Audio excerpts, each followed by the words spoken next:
Influencer marketing. It's about perceived authenticity. The idea that what I say is me, is authentic, is something you can trust. But what if I was promoting something much more sinister than the odd game or headphone? What if some marketer wanted me to sell you something really bad? 거기에 더서 검앱시 있는 사형의 승용차 휘파람은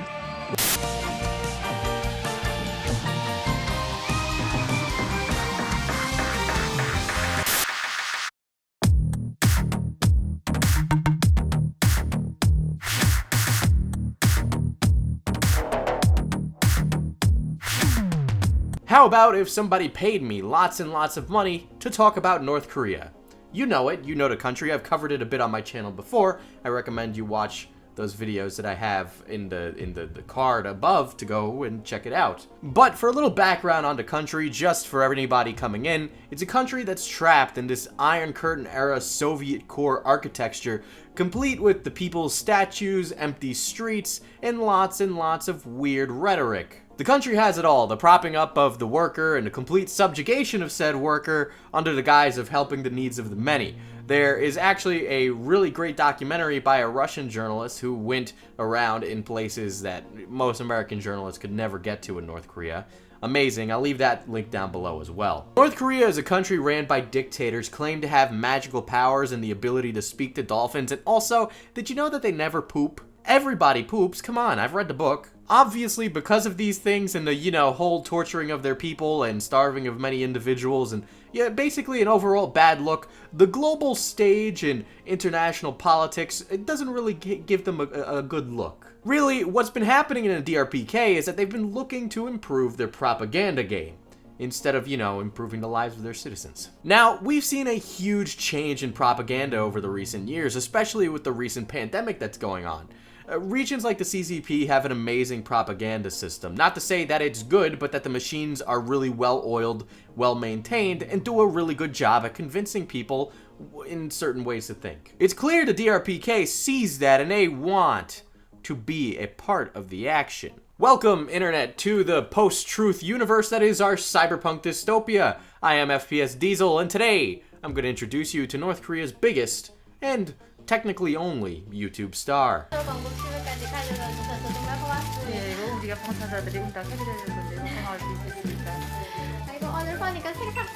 많이 들어왔습니다. 부채 제품을 비롯해서 우리 삼성에서 손님들이 수요받았던 상품을 많이 들여왔습니다. 다시 또 앞으로도 계속 하시죠. 예, 써오겠습니다. 안녕. 새해 들어와. So, North Korea's biggest YouTuber, who are they? Well, they go by the name Echo of Truth, which is kind of like if there was an American equivalent named like George Washington McFreedom or something. But Echo of Truth is ran by a young woman, allegedly young woman, and allegedly her name is Una. Now, Una is assumedly a reporter or anchor that's part of this propaganda arm that the government of the DRPK is running, but this channel does one thing and one thing only. It shows just how great life in North Korea really is.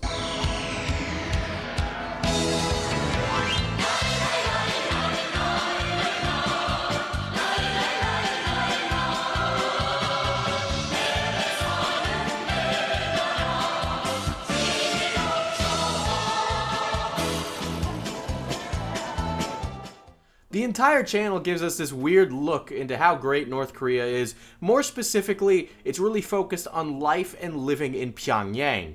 I think it goes without saying that despite this content being aimed at North Koreans, it's not for North Koreans, right? Of course this content isn't for North Koreans. Why? Because YouTube doesn't exist in North Korea, so who the hell is this entertainment for? Who is this propaganda for? They have a lot more aside from not having YouTube. They also don't have free elections, or, a lot of things that you and I do take for granted. Anyway, the point of this is not to shape how North Koreans view North Korea. It's for us to shape how we perceive North Korea from the outside in. Basically, it's meant to give us, different preconceived notions of what North Korea is really like. Trying to get rid of this North Korea. Family had decided to commit suicide because for 3 days we didn't have anything to eat. We decided to starve to death. We said, let's die. But then I wanted to survive. I sold the house for 30 kilos of rice. And replace it with this. 괜찮습니다. 전 타랑어 피자를 신청합니다. 저는 타랑어 피자를 먹기 위해서 한 시에 한 번 찾습니다. Oh, look at that. Pizza. They're normal. They're just like you and me. They eat pizza. Except the restaurant is always empty. Literally what they're doing is trying to shift public perception using manufactured authenticity. It's easy. Get a young Korean woman to speak to the American youth, and then you could end up with younger people assuming North Korea isn't that bad or that we should be more like North Korea. Now, this certainly won't be the last channel featured that is ran by some literally evil organization. So I would imagine that we will see some interesting individuals in the comments defending this content. They will not be the only ones, and just know that they are either slave labor or too stupid to have an opinion that matters. Okay? So anyway, speaking of propaganda, there's a lot of players in the modern propaganda game. It's part of the reason I call it like a post-truth 2020 cyberpunk dystopia kind of thing, right? Where everybody's complaining about the funny robot with the scary legs. What's really scary is how we're able to change how truth is perceived from certain people. I mean, you know, America is in a bit of a bind right now, if you haven't noticed. And it's amazing how everybody tries to say how the other one is the one that's ruining everything. Guys, that's part of this. In fact, if I had to give anybody the award, it's kind of like a tie between US and China for who is more successful at the propaganda they produce, right? And these superpowers use really advanced techniques in order to convince people of certain things and shift the conversation. They use great vast amounts of wealth and income and tons of other things in order to change people's perceptions. They use their assets like TikTok. TikTok is an asset because it's owned by a company that is ran out of Beijing. I have a video on that as well. They have to have somebody from the government on with them. They cannot make decisions without the input of the government. Now, North Korea is a bit different. For the longest time now, North Korea has been this hermit kingdom, and they're really lagging behind, and as a result, we've seen pretty much all their propaganda be, you know, this kind of Soviet-era, just marches, missiles, and misdirection, talking about how strong the country is and how great it is. Now, I won't lie, the Wall Street Journal did the initial investigation into this, but you know, it's, again, also current year, and we hate people like this because they are dumb and they don't know how to live anywhere else aside from their Greenwich Village 400 square foot studio apartment where they appear to be more superior than anybody else. So yes, they did a short kind of look into these North Korean propaganda channels, and it was able to give me enough info to go looking at these channels and really actually watch the propaganda to figure out what exactly is going on these channels. They also mentioned some other channels. These kind of run closer to like an RT.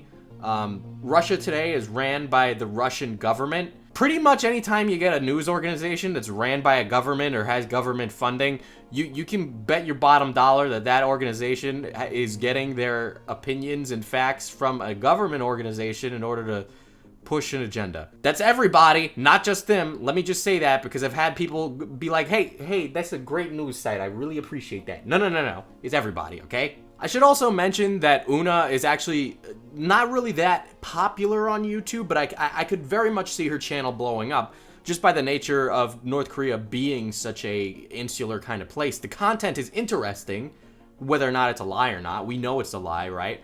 But what makes it interesting is that we don't really see North Korea ever. And I should also mention that these North Korean YouTubers, these influencers, are much more famous on Weibo, which is a Chinese social media site. Yeah, but without further ado, let's see what's up, Pyongyang. Hello, my dear friends. I wish this beautiful April day could cheer you up a little bit. New spring has come to greet us, and actually, if it were not for people wearing masks, there's no sign of any unusual situation. But of course, constant vigilance we are keeping. So there's more than one video on Una's channel about the virus. There's the running theory that foreign media has been saying that, oh, well, because of the virus in North Korea, there's been a shortage of food, and, you know, there's basically been people with can't say the virus name, they're gonna take away my ads.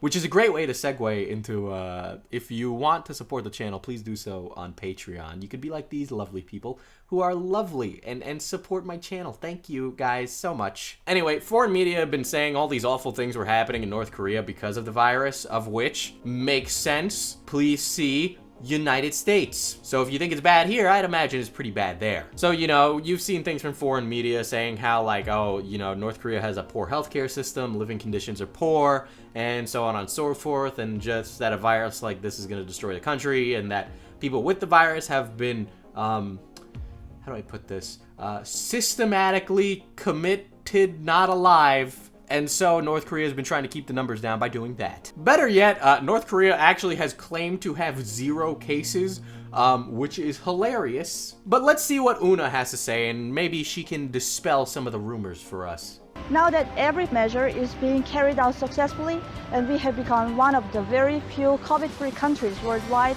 people here start to live active life with more confidence and more vitality. Yet, not a shock here, but this is a straight lie. You're gonna hear me say that a lot this video. The virus is highly infectious. I think that goes without saying. Not a country on Earth took decisive enough action to stop it before it happened, okay? There's just none of that happening anywhere on planet Earth right now. You know, if there was that kind of decisive action that was taken, we might not be sitting here with everything going on.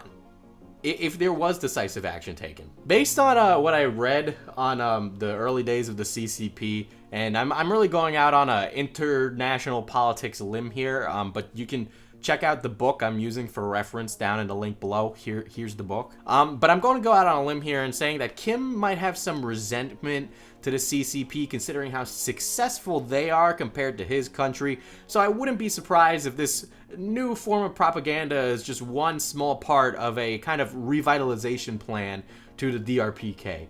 You know, this kind of mirrors that kind of like dichotomy, that relationship that the CCP had with the USSR back in the day when, you know, communism was like really big.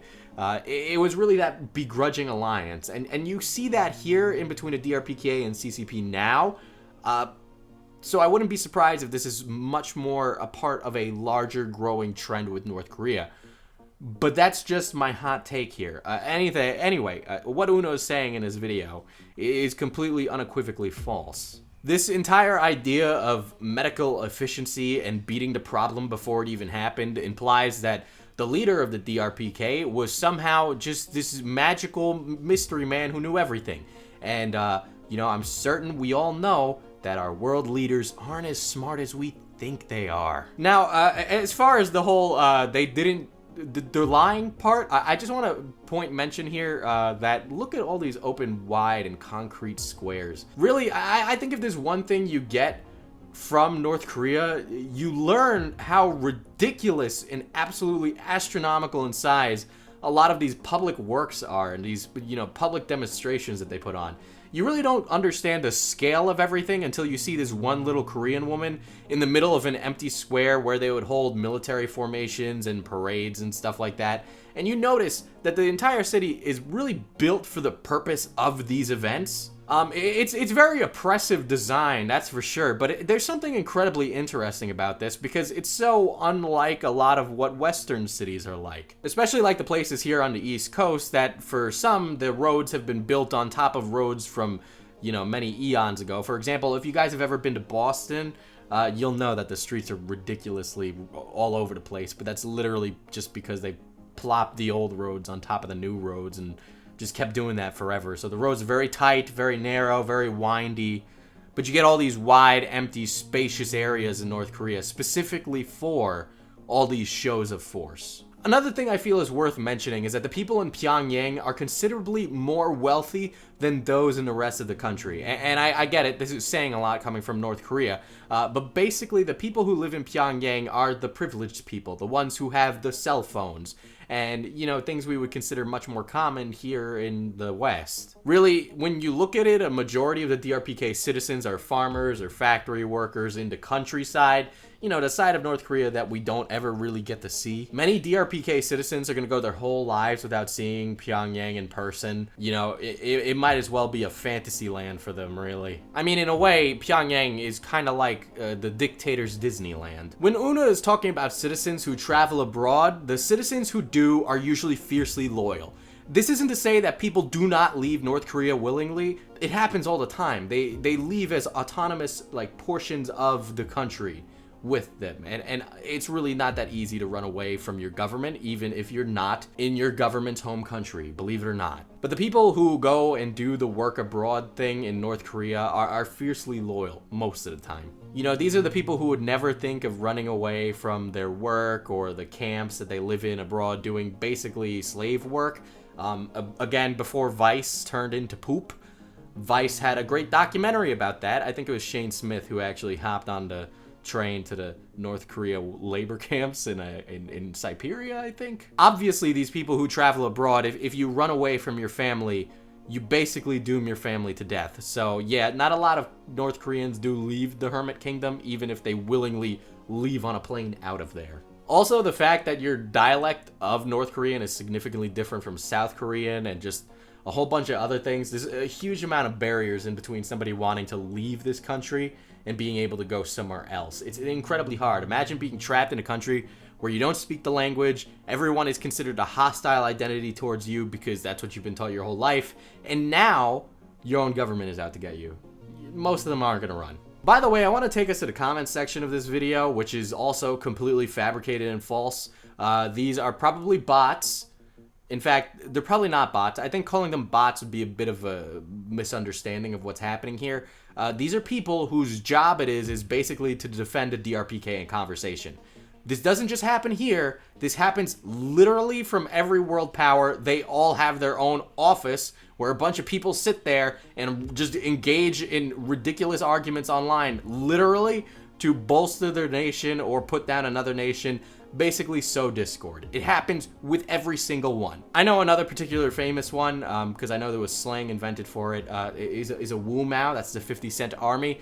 The 50 Cent Army is basically a colloquial term of the internet commentators who are hired by the authorities of the People's Republic of China in order to manipulate public opinion. It's everywhere out there. This is literally just the North Korean equivalent of that. You can see these people really just reaching for a lot of defenses of North Korea and their government, and they do it in this comment section to give, again, more of that manufactured authenticity. If you think all these people in the comments are Westerners all agreeing with the idea that North Korea isn't so bad, well, it's going to at least influence your mind a little bit, that you might think, maybe I got it wrong about North Korea. Maybe what I'm learning isn't right, because these people are openly saying how North Korea doesn't seem that bad. Next video is a health drink factory. Assumedly, the country is really on the up and up with the phony medicine these days. This is a significant issue that's been growing a lot globally, the whole alternative medicine thing. A lot of it does come from Eastern practices, but some of it does come from Western mysticism. In particular, these are just medical drinks that are being produced under the guise of being health drinks. Same way that vitamin water here in the West is purported as being health drink, but it's really not. I gotta say though, that transition, that Soviet core aesthetic, I won't lie, there's something really endearing about it. Like, I have yet to see a lot of... I think the Metro games do a really great job of capturing that feeling and that aesthetic, but there's really not a lot out there that really captures that feeling.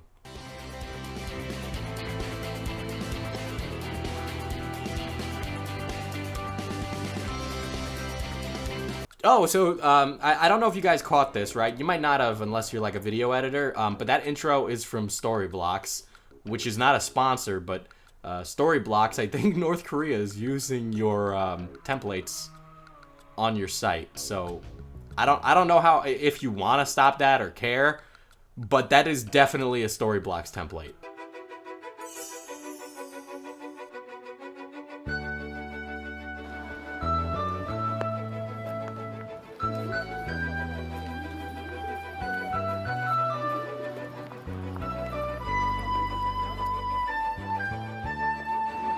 안녕하십니까.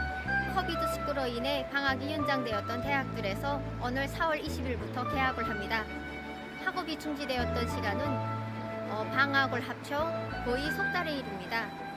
짧지 않은 이 학업 중지 기간에 학생들에게 어떤 영향을 미쳤겠는지 학교에서는 어떤 조치들을 취하겠는지 알아보려고 합니다. 그리고 바쁘신 출근 시간에 앉았습니다. 이거 어느 며칠 만에 등교하는 겁니까? 6일 만에 등교합니다. 이 방학이라는 건 모든 대학생들 기다린 방학이지만 Also, I should mention that a lot of what they teach in North Korea is deliberately misinterpreted for the North Koreans to know that, oh, my great leader is the one who discovered everything. Like, imagine if we were sitting in a physics class and a physics teacher said that the big old DT said, oh, I discovered gravity. I discovered gravity. I found gravity was the greatest. And then the teacher comes in and is like, hey, big old DT found gravity. Write that down. It's going to be on the test. And then you had a whole generation of people growing up believing that DT found gravity. It's literally just the equivalent of that. Good morning. The streets look somehow brighter, fresher, and more colorful today.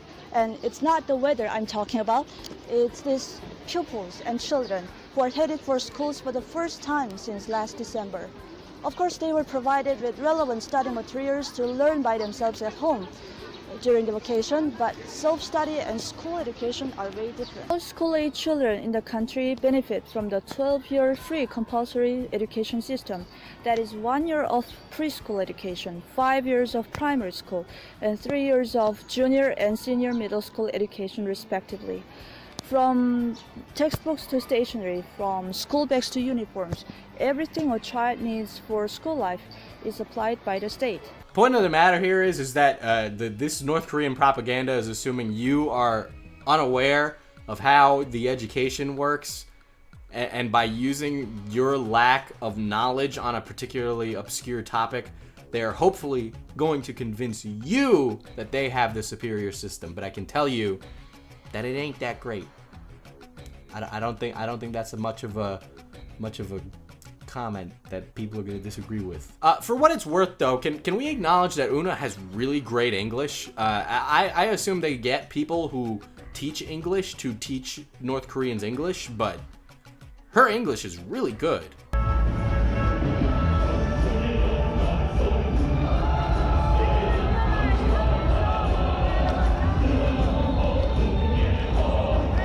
Oh, a concert, a public concert. Well, look at all those people.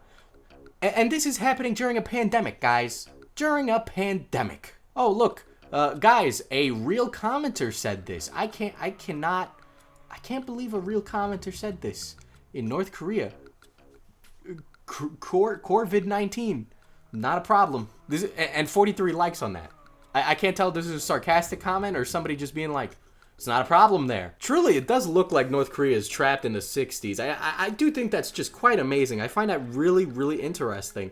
Look, you're probably all wondering, Diesel, this seems really inoffensive. Like, why are you even covering this? But you gotta understand, it's trying to make it harder for people to say things like this country is a bad place and you don't want to be there and you don't want to support it. It's just trying to make that conversation harder to have, or trying to blend the government with the national identity of the people, right? And hey, guys, this is gonna be a hot take, right? But it turns out that when you blend the government with the personal identity of the people, you end up with a lot of bad nationalism. And I'm not just talking about you. I'm talking about you and you. Who knew? Turns out that my identity isn't just the flag. Listen, man, listen. You gotta understand something about FPS Diesel, is that I fucking hate the man. I hate the man, I hate labels. But for some reason, I sound like JFK. Isn't it great that Clone High is now popular? I feel like I feel like there's just a bunch of people that are like, I watched the show when I was little. It was like, no, you didn't. It was 12 episodes long. Barely anybody knew what that was. I only knew because Rebel Taxi told me. Anyway, back to the video. The point of Una's channel is to display soft power, right? It's to change public opinion through the course of making all of these videos and having them recommended to you. that over time your opinion is going to change based on what you personally perceive. But as we all know, what you see in front of a camera isn't accurate to what actually is going on. For example, do you know if I'm wearing pants right now? Just for posterity's sake, I will say I am wearing sweatpants right now. What makes this incredibly interesting is that these concerts are also propaganda towards the people. I mean, literally everybody's wearing a North Korean flag on their shirt, and I assume that everything in this concert is related to nationalism. There's no way it's not. Literally, when you look at North Korea's government, it's more like you're kind of looking at a religion. It's like a civic religion. I think the channel Religion for Breakfast talked about that. I think he was talking about it in relation to America. But point of the matter is that it's really interesting to see how these people venerate the government and how they enjoy it and love it. Same thing for their great leader. You can see this throughout all of Una's stuff, where the iconography of North Korea is just plastered everywhere. Now, I'm not saying that this is equal to a cult or a religion. I would say that they are similar, but I'm not making a direct comparison here. By the way, I made a tweet about this recently. I said, you know, like, oh, I make a comparison on my channel, right? And then people always think it's a direct comparison. You do realize when I make a comparison to illustrate a point on my channel, I'm not saying thing X and thing Y are exactly alike. I am saying they have some things that are similar. That's it. Okay? People always seem to think that when I make a comparison that it's literally exactly the same. No. When I compared Ayano to the Joker, I'm not saying her and Joker are the same exact thing. I'm saying the unreliable narrator portion and the fact that they are both psychotic characters is similar. But that one of them is significantly more compelling than the other. But for some reason, some people thought I was meaning they're literally the exact same thing. And this happens all the fucking time with commentary videos where I make a comparison and people are like, I got you. You compared these two things, and I'll have you know that one of them is a chocolate chip cookie and the other, the other's sugar. Got him. Drop mic. 10-minute video. Oh, I'm gonna make so much money from this. No, what are you, stupid? Now, what makes Una's videos particularly worldwide is that they are subtitled in other languages on purpose. They're casting a wide net to get as many people to drink the Kool-Aid in this soft power propaganda game as possible. Now, I've broken the propaganda into a few categories, and I don't think this is the kind of naming convention we'd use in like an academic setting, but I don't care. I'm a YouTuber. I don't need a academic. Who academic my ass. So the first category would be efficiencies. So the efficiencies of the government to respond to the virus, the food supply manufacturing prowess of the country, how good they are at producing food and getting it out to the people. We got the heroics. This might be the most common form of North Korean propaganda right now. This has like war stories, athletes that are, you know, alleged to just be standout citizens. Next, we got culture. So culture is going to be more or less things about the cuisine, traditional history, which the traditional history of the country has been completely altered by the fact that there's a dictator in power. You know, then we got things like the arts, and lastly, we got influencers building a connection with the audience and attempting to reach this fan creator relationship that we have here, right? They're trying to develop that there, so that way they can take those other forms of propaganda and just shove them into the influencer mold and get you to believe these crazy things. So, for example, Una is an avid runner, right? And, you know, she likes to do that on her days off from work. But how do I know she actually does that? She's just saying it, and obviously we know she's not a reliable narrator. She works for the North Korean government. I wouldn't trust them to deliver my mail. Oh, am I allowed to mention mail, or is that a hot button political issue now? I don't know anymore. Life just sucks now, doesn't it, guys? Now, the only reason Una is able to do any of this or have this ridiculously powerful and amazing job is because she either comes from a military family or a money family. Literally not anyone can become a voice for a government, especially one of the most secretive governments on Earth. Also, just gonna go out on a limb here and say that Una is probably ridiculously fanatical to the North Korean government. Like, she would probably blow your mind with the crazy crap that she would tell you if you actually had a conversation with her. Like, you think opposing political party is bad. I don't know, take your pick. Pick any of them. I don't care. Pick one. Right? You think they're bad. Now, imagine meeting a person who is literally in charge of the propaganda machine for a country known for treating its citizens like garbage. Granted, I should mention that she's just the voice of this show, and that there's definitely a lot more than just her behind the camera running this. In fact, I wouldn't be surprised if there's a whole list of people that all work together to come up with these things. 안녕하십니까. 여기는 평양의 미래과학자 거리에 있는 유성 이탈리아 특산물 식당입니다. 세계적으로 이름난 피타 스파게티와 같은 이탈리아의 전통 음식이 어떻게 만들어지는지 그 맛이 어떤지 알고 싶어 여기를 찾았습니다. 그럼 우리 함께 식당으로 들어가 봅시다.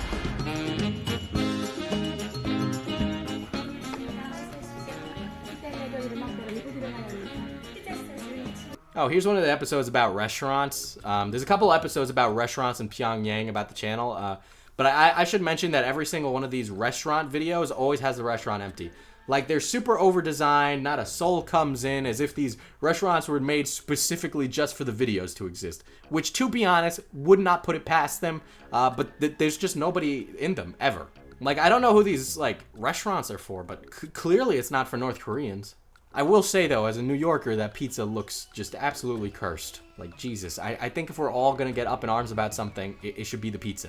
That's the sign of a dictator. Bad pizza. My favorite part is when they run across not an actor and she says that the pizza's good. 결정하셨습니까? 괜찮습니다. 전 파랑어 피자를 선처합니다. 저는 이 파랑어 피자를 먹기 위해서 한 시간에 한 번 찾습니다. I beg to differ, not an actor. The other channel that makes this propaganda is called New DRPK, which is interesting. There's a female host here, but over there, that one's more like a much more traditional news network with rotating hosts and just reporting on crap in a DRPK. The content there is aimed at Eastern audiences, and I can't speak the language, but it's loaded with videos basically all showing that the DRPK is like a really big place, and it's great, and you know, big fat air quotes on it's a great place. Now, this propaganda from the DRPK, it's really on the nose, I won't lie. You know, when you look at this and you compare it to the CCP and look at the wider internet's reaction to a lot of different propaganda, right now, I don't think the DRPK is on that level of fooling anyone, but they could definitely get there. Next time, though, I'm going to be looking at a propaganda machine that's incredibly successful. And not only has it fooled millions of people, but this propaganda machine may have had an actual real impact on the last election. It's not me being political, but it is a cult, and it is a cult that has worked with the government. In fact, it's a cult so powerful that I'm actually worried about making this video, and that I might actually be putting myself on somebody's shit list. Anyway, I'd like for you to hit that bell and follow me if you'd like to get updated for when that video does come out. And follow me on social media for updates and more. Also, you can go and check out my new podcast with his can't speak. Anyway, I got a new podcast. It's called Explain It Slowly. It's still like in development stages, so I've been, you know, kind of working on creativity of it behind the scenes, so I haven't put out a new episode, but I have an episode with Kappa Kaiju out. It's like an hour and a half. You can find it down linked below in my pinned comment, and you can go listen to it. It's on all major networks, even the ones in India. That's right, we're in India too. In the meantime, internet, stay vigilant, stay educated, and don't fall for some ridiculously oppressive government's weird pizza propaganda.